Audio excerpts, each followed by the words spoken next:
सगळ्या जाती धर्माचे उमेदवार लोकसभा निवडणुकीत उभे करून यांनी आपली जशी जिरवली तशी यांची जिरवा. राज्य सरकार मराठा समाजाला आरक्षण देत नाही, त्यामुळे तुम्हीच आरक्षण देणारे बना. लोकसभा निवडणुकीत प्रत्येक गावातून उमेदवार उभे करण्यापेक्षा जिल्ह्यातून एकच उमेदवार उभा करा. निवडणुकीच्या भानगडीत पडणार नाही. कोणत्याही पक्षाचा जो उमेदवार सगळेसोयरे कायद्याला पाठिंबा देईल त्याच्याकडून बॉन्डवर लिहून घेऊन त्याला पाठिंबा द्या किंवा जिल्ह्यातून सर्व जाती धर्माचा एकच उमेदवार अपक्ष म्हणून द्या. 30 तारखेपर्यंत कोण उमेदवार ते निश्चित करा. गावागावात जाऊन मराठा समाजासोबत बैठक घ्या. उमेदवार कोण द्यायचा हे निश्चित करा. मराठा आरक्षण राज्य सरकारने मराठा समाजाला दिलेलं 10% आरक्षण 50% आत द्यावं, तर सरकारने दिलेलं आरक्षण स्वीकारू. हो, समाज रात्रीच आलाय. अपेक्षित नसणाऱ्या गोष्टी घडल्यात की समाज ताकदीनं एकजूट. सरकारचा पुन्हा एकदा गैरसमज मराठ्यांनी काढलाय. हे समाज लेकराच्या बाजूने की त्यांच्या बाजूने. ते म्हणले होते समाज खूप आनंदी आहे 10% आरक्षण दिल्यामुळे, खूप खुश आहे. मराठ्यांनी पुन्हा एकदा दाखवून दिलं की आम्ही आमच्या लेकरांच्याच बाजूने आहेत आणि आरक्षणाच्याच बाजूने आणि टिकणाऱ्या आरक्षणाच्याच बाजूने. बघूयात समाजाच्या समोरच काय व्हायचं ते होईल. पण बैठक आहे, लोक आले, पण तुम्ही काय बोलणार? अख्ख्या महाराष्ट्राला उत्सुकता लागलेली. माझ्या समाजाच्या हिताचंच बोलणार. माझ्या समाजाचं कुठेही खाली मान होईल, माझ्या समाजाचं मान उंचावणार नाही असं कोणतंच कृत्य नाही करणार. माझ्या समाजाच्या लेकरं मोठे व्हावेत यासाठीच सगळं पाऊल उचललं जाणार आहे. आणि समाजाने सुद्धा लेकरच आता डोळ्यासमोर ठेवले आणि मी तो आयुष्यच अर्पण केलेलं आहे समाजासाठी, की समाजासाठीच काम करायचं, समाजच मोठा करायचा. रात्री तर इथं हाऊसफुल झाल्याच झाल्या दोन्ही पार्किंग.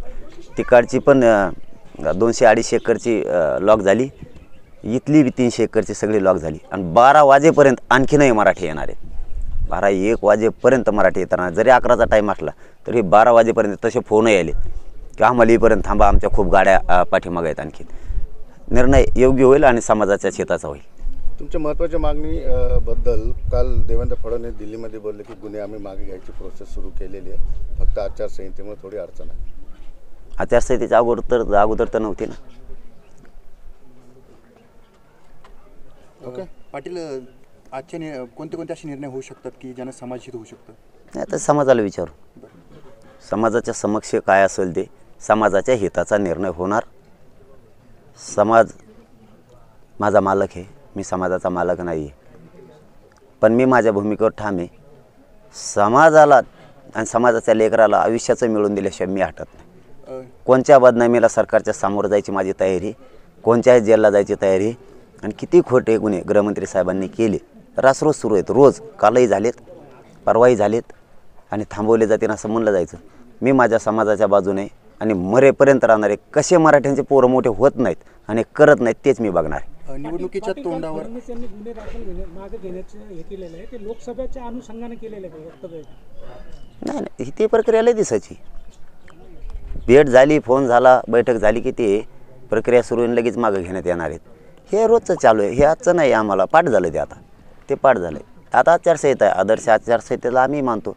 जे मान्य न्यायालयाने निर्णय दिले त्यानुसार आता मी सुद्धा बैठका घेतो, भाषण करतो. बैठक घेतले तरी गुन्हे दाखल व्हायला लागले. त्यामुळं काय अडचण नाही आहे. नंतर म्हणजे आधी तुम्हाला 5-50 हजार गुन्हे दाखल करायचे आहेत का? आता एक विषय मात्र निघाला, कारण ते मला पक्की माहिती होती.